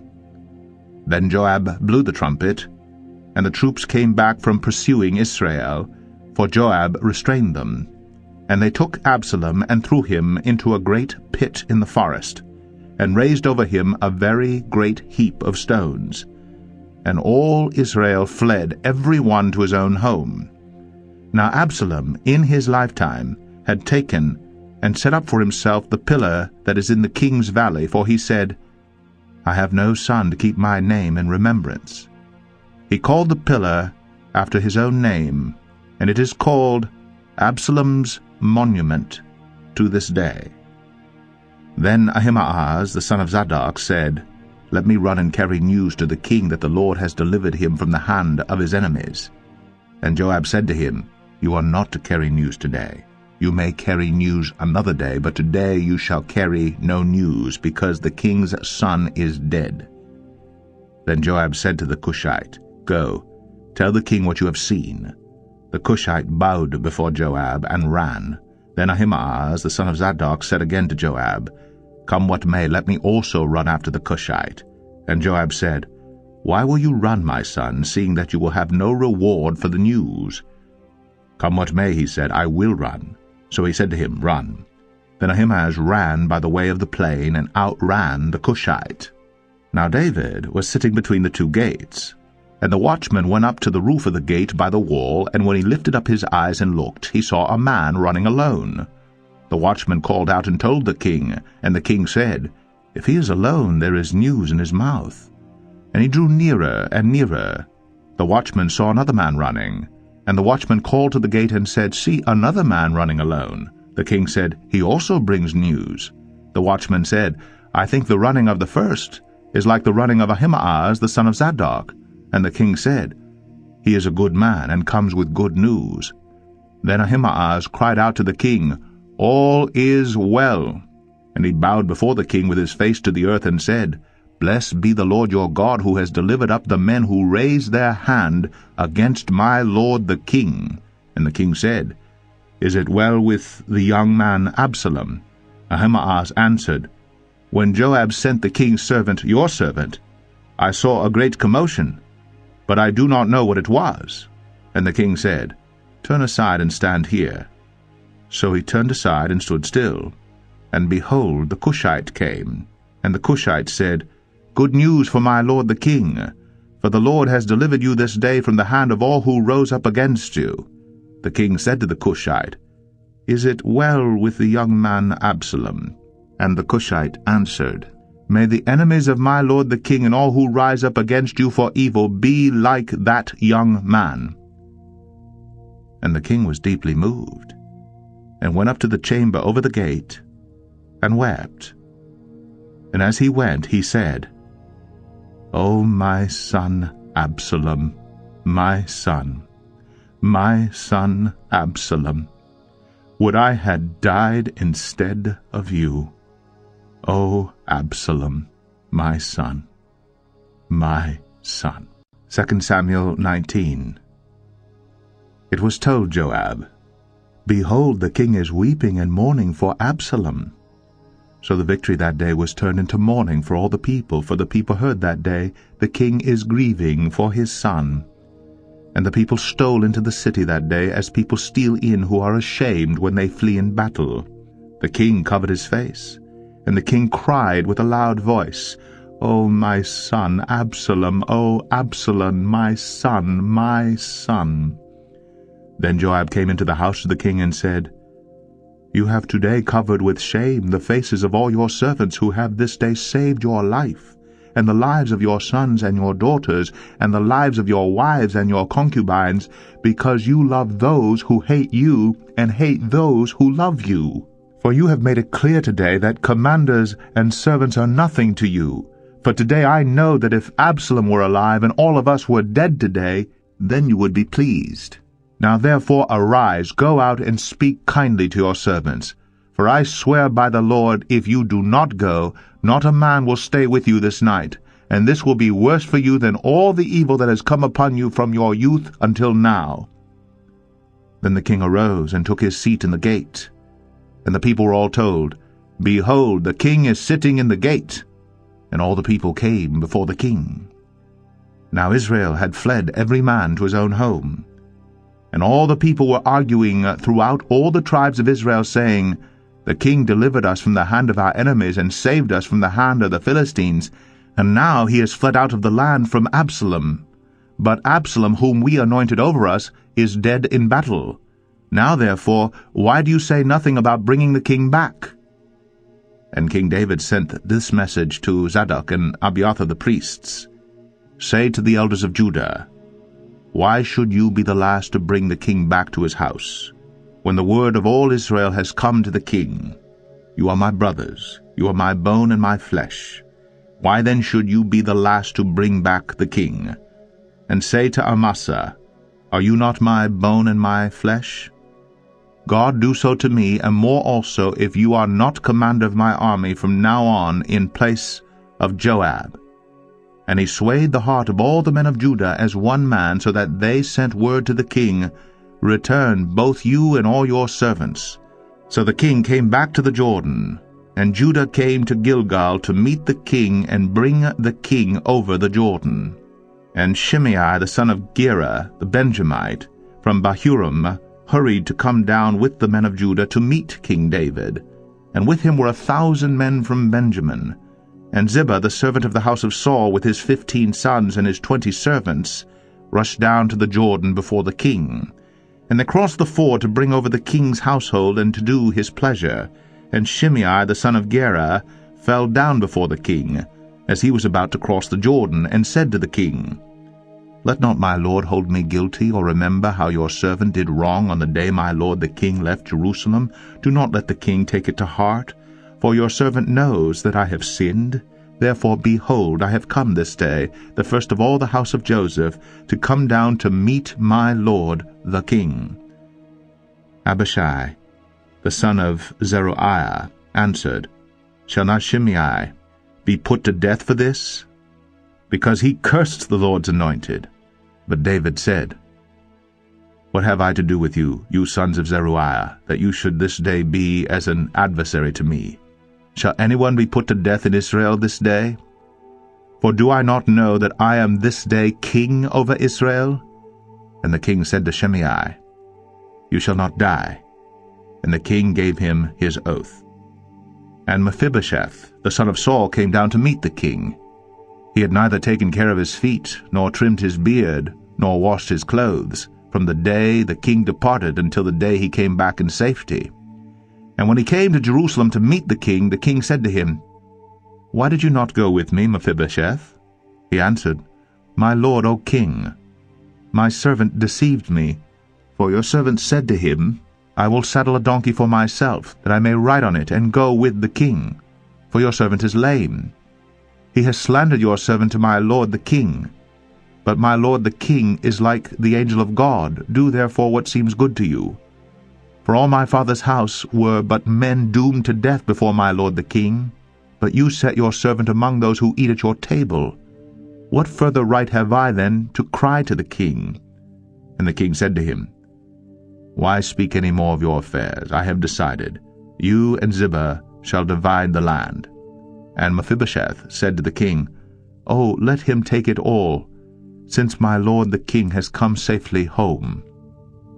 Now Barzillai the Gileadite had come down from Rogelim, and he went on with the king to the Jordan to escort him over the Jordan. Barzillai was a very aged man, 80 years old. He had provided the king with food when he stayed at Mahanaim, for he was a very wealthy man. And the king said to Barzillai, Come over with me, and I will provide for you with me in Jerusalem. But Barzillai said to the king, How many years have I still to live, that I should go up with the king to Jerusalem? I am this day 80 years old. Can I discern what is pleasant and what is not? Can your servant taste what he eats, or what he drinks? Can I still listen to the voice of singing men and singing women? Why then should your servant be an added burden to my lord the king? Your servant will go a little way over the Jordan with the king. Why should the king repay me with such a reward? Please, let your servant return, that I may die in my own city, near the grave of my father and my mother. But here is your servant Chimham. Let him go over with my lord the king, and do for him whatever seems good to you. And the king answered, Chimham shall go over with me, and I will do for him whatever seems good to you, and all that you desire of me I will do for you. Then all the people went over the Jordan, and the king went over. And the king kissed Barzillai and blessed him, and he returned to his own home. The king went on to Gilgal, and Chimham went on with him. All the people of Judah, and also half the people of Israel, brought the king on his way. Then all the men of Israel came to the king and said to the king, Why have our brothers, the men of Judah, stolen you away, and brought the king and his household over the Jordan, and all David's men with him? All the men of Judah answered the men of Israel, Because the king is our close relative. Why then are you angry over this matter? Have we eaten at all at the king's expense, or has he given us any gift? And the men of Israel answered the men of Judah, We have 10 shares in the king, and in David also we have more than you. Why then did you despise us? Were we not the first to speak of bringing back our king? But the words of the men of Judah were fiercer than the words of the men of Israel. 2 Samuel 20. Now there happened to be there a worthless man, whose name was Sheba, the son of Bichri, a Benjamite. And he blew the trumpet and said, We have no portion in David, and we have no inheritance in the son of Jesse. Every man to his tents, O Israel. So all the men of Israel withdrew from David, and followed Sheba, the son of Bichri. But the men of Judah followed their king steadfastly from the Jordan to Jerusalem. And David came to his house at Jerusalem, and the king took the 10 concubines whom he had left to care for the house, and put them in a house under guard, and provided for them, but did not go into them. So they were shut up until the day of their death, living as if in widowhood. Then the king said to Amasa, "Call the men of Judah together to me within 3 days, and be here yourself." So Amasa went to summon Judah, but he delayed beyond the set time that had been appointed him. And David said to Abishai, "Now Sheba the son of Bichri will do us more harm than Absalom. Take your lord's servants and pursue him, lest he get himself to fortified cities and escape from us." And there went out after him Joab's men, and the Cherethites, and the Pelethites, and all the mighty men. They went out from Jerusalem to pursue Sheba the son of Bichri. When they were at the great stone that is in Gibeon, Amasa came to meet them. Now Joab was wearing a soldier's garment, and over it was a belt with a sword in its sheath fastened on his thigh. And as he went forward it fell out. And Joab said to Amasa, "Is it well with you, my brother?" And Joab took Amasa by the beard with his right hand to kiss him. But Amasa did not observe the sword that was in Joab's hand. So Joab struck him with it in the stomach, and spilled his entrails to the ground without striking a second blow, and he died. Then Joab and Abishai his brother pursued Sheba the son of Bichri. And one of Joab's young men took his stand by Amasa and said, "Whoever favors Joab, and whoever is for David, let him follow Joab." And Amasa lay wallowing in his blood in the highway. And anyone who came by seeing him stopped. And when the man saw that all the people stopped, he carried Amasa out of the highway into the field, and threw a garment over him. When he was taken out of the highway, all the people went on after Joab to pursue Sheba, the son of Bichri. And Sheba passed through all the tribes of Israel to Abel of Beth-maachah, and all the Bichrites assembled and followed him in. And all the men who were with Joab came and besieged him in Abel at Beth-maachah. They cast up a mound against the city, and it stood against the rampart, and they were battering the wall to throw it down. Then a wise woman called from the city, "Listen, listen, tell Joab, come here, that I may speak to you." And he came near her, and the woman said, "Are you Joab?" He answered, "I am." Then she said to him, "Listen to the words of your servant." And he answered, "I am listening." Then she said, "They used to say in former times, 'Let them but ask counsel at Abel.' And so they settled a matter. I am one of those who are peaceable and faithful in Israel. You seek to destroy a city that is a mother in Israel. Why will you swallow up the heritage of the Lord?" Joab answered, "Far be it from me, far be it, that I should swallow up or destroy. That is not true. But a man of the hill country of Ephraim called Sheba the son of Bichri has lifted up his hand against King David. Give up him alone, and I will withdraw from the city." And the woman said to Joab, "Behold, his head shall be thrown to you over the wall." Then the woman went to all the people in her wisdom, and they cut off the head of Sheba the son of Bichri, and threw it out to Joab. So he blew the trumpet, and they dispersed from the city, every man to his home, and Joab returned to Jerusalem to the king. Now Joab was in command of all the army of Israel, and Benaiah the son of Jehoiada was in command of the Cherethites and the Pelethites, and Adoram was in charge of the forced labor, and Jehoshaphat the son of Ahilud was the recorder, and Sheva was secretary, and Zadok and Abiathar were priests, and Ira the Jairite was also David's priest. 2 Samuel 21. Now there was a famine in the days of David for 3 years, year after year. And David sought the face of the Lord, and the Lord said, There is blood guilt on Saul and on his house, because he put the Gibeonites to death. So the king called the Gibeonites and spoke to them. Now the Gibeonites were not of the people of Israel, but of the remnant of the Amorites. Although the people of Israel had sworn to spare them, Saul had sought to strike them down in his zeal for the people of Israel and Judah. And David said to the Gibeonites, What shall I do for you? And how shall I make atonement that you may bless the heritage of the Lord? The Gibeonite said to him, It is not a matter of silver or gold between us and Saul or his house, neither is it for us to put any man to death in Israel. And he said, What do you say that I shall do for you?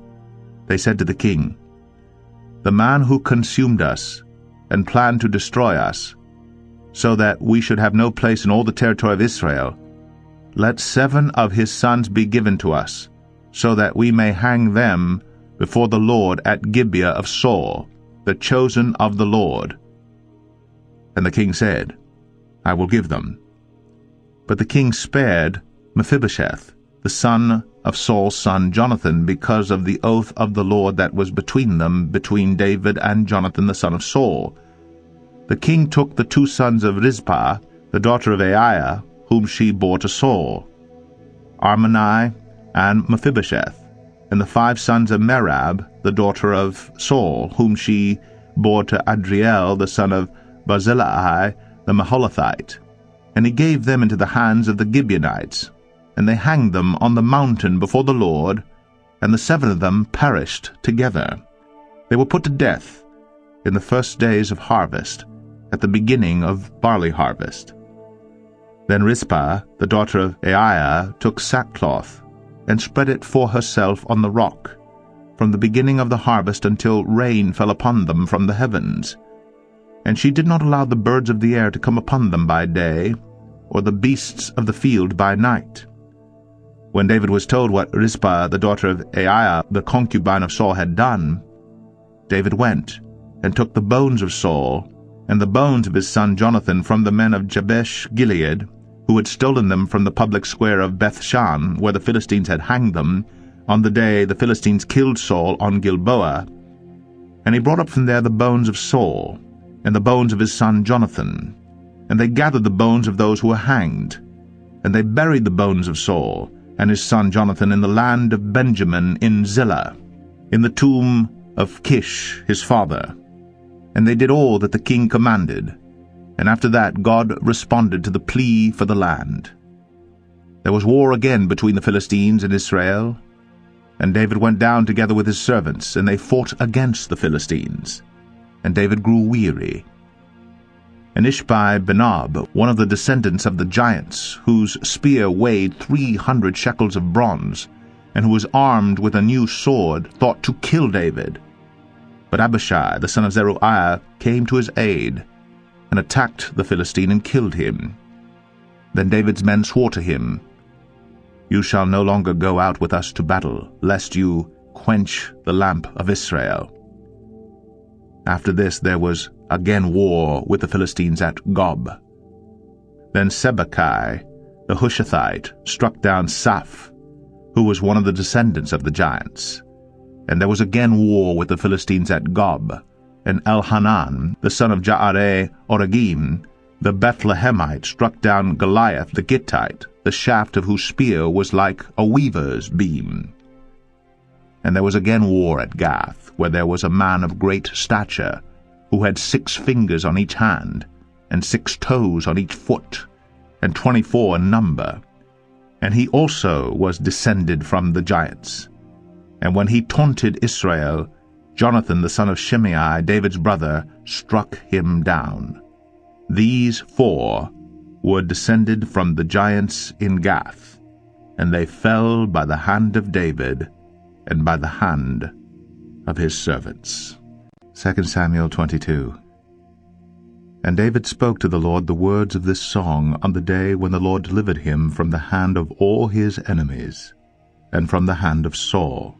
He said, The Lord is my rock, and my fortress, and my deliverer, my God, my rock, in whom I take refuge, my shield, and the horn of my salvation, my stronghold, and my refuge, my Savior. You save me from violence. I call upon the Lord, who is worthy to be praised, and I am saved from my enemies. For the waves of death encompassed me, the torrents of destruction assailed me, the cords of Sheol entangled me. The snares of death confronted me. In my distress I called upon the Lord. To my God I called. From his temple he heard my voice, and my cry came to his ears. Then the earth reeled and rocked, the foundations of the heavens trembled and quaked, because he was angry. Smoke went up from his nostrils, and devouring fire from his mouth. Glowing coals flamed forth from him. He bowed the heavens and came down. Thick darkness was under his feet. He rode on a cherub and flew. He was seen on the wings of the wind.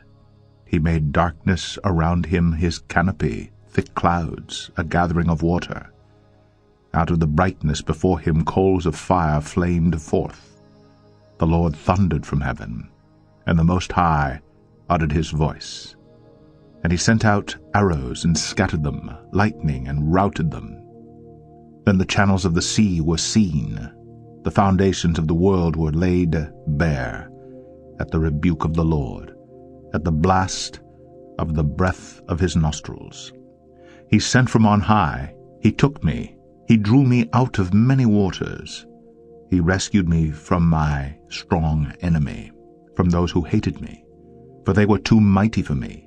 They confronted me in the day of my calamity. But the Lord was my support. He brought me out into a broad place.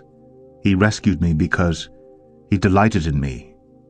The Lord dealt with me according to my righteousness, according to the cleanness of my hands. He rewarded me. For I have kept the ways of the Lord, and have not wickedly departed from my God. For all his rules were before me, and from his statutes I did not turn aside. I was blameless before him, and I kept myself from guilt. And the Lord has rewarded me according to my righteousness, according to my cleanness in his sight. With the merciful you show yourself merciful. With the blameless man you show yourself blameless. With the purified you deal purely, and with the crooked you make yourself seem tortuous. You save a humble people, but your eyes are on the haughty to bring them down. For you are my lamp, O Lord, and my God lightens my darkness. For by you I can run against a troop, and by my God I can leap over a wall. This God, his way is perfect. The word of the Lord proves true. He is a shield for all those who take refuge in him. For who is God but the Lord? And who is a rock except our God? This God is my strong refuge, and has made my way blameless. He made my feet like the feet of a deer, and set me secure on the heights. He trains my hands for war, so that my arms can bend a bow of bronze. You have given me the shield of your salvation, and your gentleness made me great. You gave a wide place for my steps under me, and my feet did not slip. I pursued my enemies and destroyed them, and did not turn back until they were consumed. I consumed them. I thrust them through so that they did not rise. They fell under my feet. For you equipped me with strength for the battle. You made those who rise against me sink under me. You made my enemies turn their backs to me, those who hated me, and I destroyed them. They looked, but there was none to save. They cried to the Lord, but he did not answer them. I beat them fine as the dust of the earth. I crushed them and stamped them down like the mire of the streets. You delivered me from strife with my people. You kept me as the head of the nations. People whom I had not known served me. Foreigners came cringing to me. As soon as they heard of me, they obeyed me. Foreigners lost heart and came trembling out of their fortresses. The Lord lives, and blessed be my rock, and exalted be my God, the rock of my salvation, the God who gave me vengeance, and brought down peoples under me, who brought me out from my enemies. You exalted me above those who rose against me. You delivered me from men of violence. For this I will praise you, O Lord, among the nations, and sing praises to your name. Great salvation he brings to his king, and shows steadfast love to his anointed, to David and his offspring forever.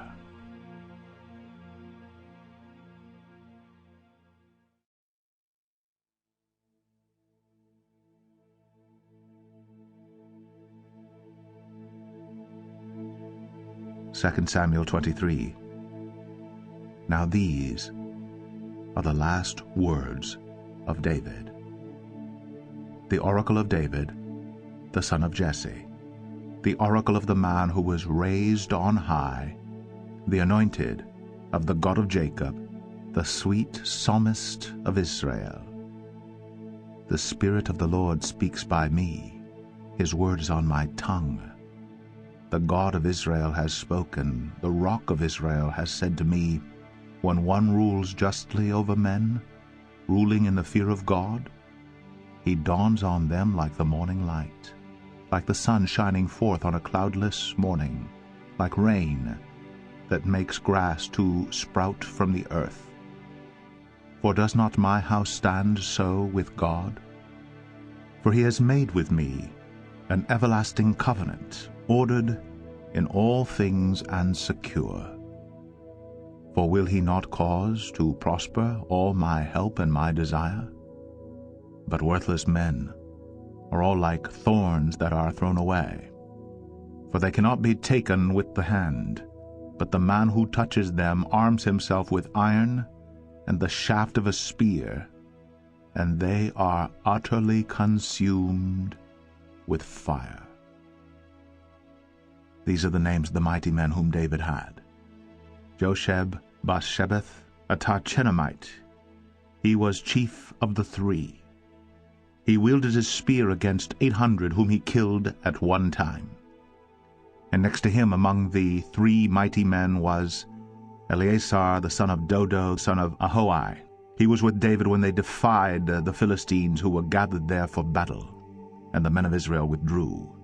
He rose and struck down the Philistines, until his hand was weary, and his hand clung to the sword. And the Lord brought about a great victory that day, and the men returned after him only to strip the slain. And next to him was Shammah, the son of Aggi the Hararite. The Philistines gathered together at Lehi, where there was a plot of ground full of lentils, and the men fled from the Philistines. But he took his stand in the midst of the plot, and defended it, and struck down the Philistines, and the Lord worked a great victory.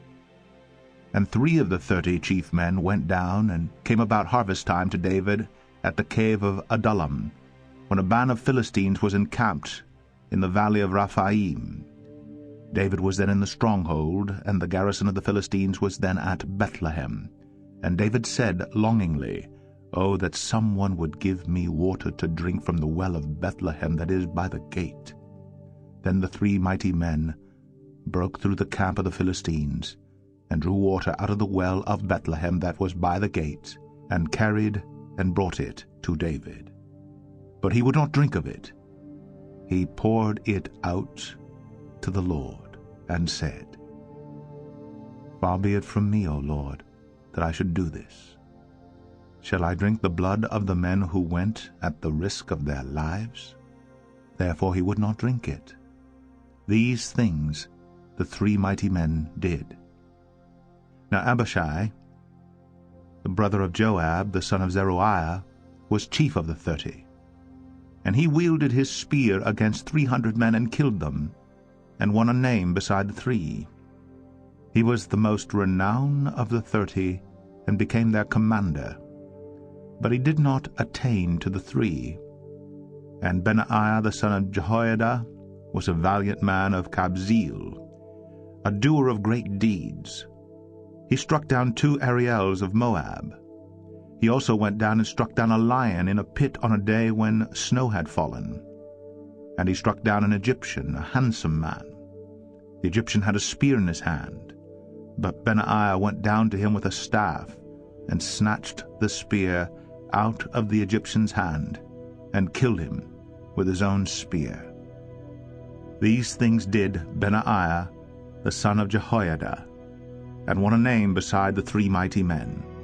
He was renowned among the 30, but he did not attain to the 3. And David set him over his bodyguard. Asahel, the brother of Joab, was one of the 30.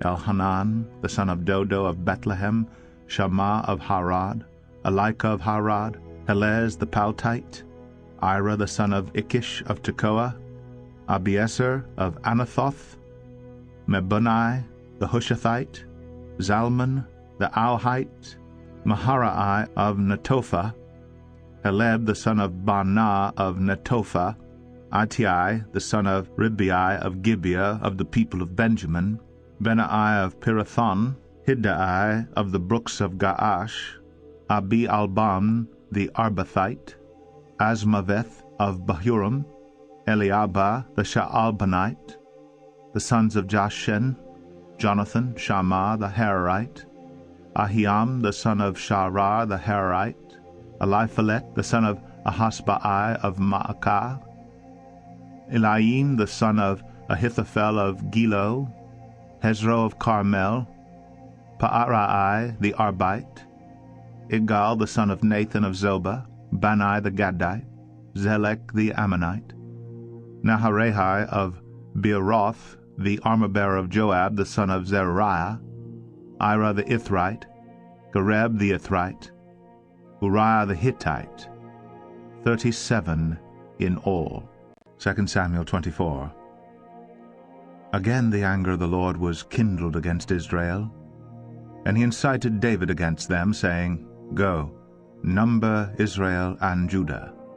So the king said to Joab, the commander of the army who was with him, Go through all the tribes of Israel, from Dan to Beersheba, and number the people, that I may know the number of the people. But Joab said to the king, May the Lord your God add to the people 100 times as many as they are, while the eyes of my lord the king still see it. But why does my lord the king delight in this thing? But the king's word prevailed against Joab and the commanders of the army. So Joab and the commanders of the army went out from the presence of the king to number the people of Israel. They crossed the Jordan, and began from Aroer, and from the city that is in the middle of the valley, toward Gad, and on to Jazer. Then they came to Gilead and to Kadesh, in the land of the Hittites. And they came to Dan, and from Dan they went round to Sidon, and came to the fortress of Tyre, and to all the cities of the Hivites and Canaanites. And they went out to the Negeb of Judah at Beersheba. So when they had gone through all the land, they came to Jerusalem at the end of 9 months and 20 days. And Joab gave the sum of the numbering of the people to the king. In Israel there were 800,000 valiant men who drew the sword, and the men of Judah were 500,000. But David's heart struck him after he had numbered the people, and David said to the Lord, I have sinned greatly in what I have done. But now, O Lord, please take away the iniquity of your servant, for I have done very foolishly. And when David arose in the morning, the word of the Lord came to the prophet Gad, David's seer, saying, Go, and say to David, Thus says the Lord, 3 things I offer you. Choose one of them, that I may do it to you. So Gad came to David and told him, and said to him, Shall 3 years of famine come to you in your land? Or will you flee 3 months before your foes while they pursue you? Or shall there be 3 days pestilence in your land? Now consider, and decide what answer I shall return to him who sent me. Then David said to Gad, I am in great distress. Let us fall into the hand of the Lord, for his mercy is great. But let me not fall into the hand of man. So the Lord sent a pestilence on Israel from the morning until the appointed time, and there died of the people from Dan to Beersheba 70,000 men. And when the angel stretched out his hand toward Jerusalem to destroy it, the Lord relented from the calamity, and said to the angel who was working destruction among the people, "It is enough. Now stay your hand." And the angel of the Lord was by the threshing floor of Araunah the Jebusite. Then David spoke to the Lord when he saw the angel who was striking the people, and said, "Behold, I have sinned, and I have done wickedly. But these sheep, what have they done? Please, let your hand be against me and against my father's house." And Gad came that day to David and said to him, "Go up, raise an altar to the Lord on the threshing floor of Araunah the Jebusite." So David went up at Gad's word, as the Lord commanded. And when Araunah looked down, he saw the king and his servants coming on toward him. And Araunah went out and paid homage to the king with his face to the ground. And Araunah said, "Why has the Lord the king come to his servant?" David said, "To buy the threshing floor from you, in order to build an altar to the Lord, that the plague may be averted from the people." Then Araunah said to David, "Let my lord the king take and offer up what seems good to him. Here are the oxen for the burnt offering, and the threshing sledges and the yokes of the oxen for the wood. All this, O king, Araunah gives to the king." And Araunah said to the king, "The Lord your God accept you." But the king said to Araunah, "No, but I will buy it from you for a price. I will not offer burnt offerings to the Lord my God that cost me nothing." So David bought the threshing floor and the oxen for 50 shekels of silver. And David built there an altar to the Lord, and offered burnt offerings and peace offerings. So the Lord responded to the plea for the land, and the plague was averted from Israel.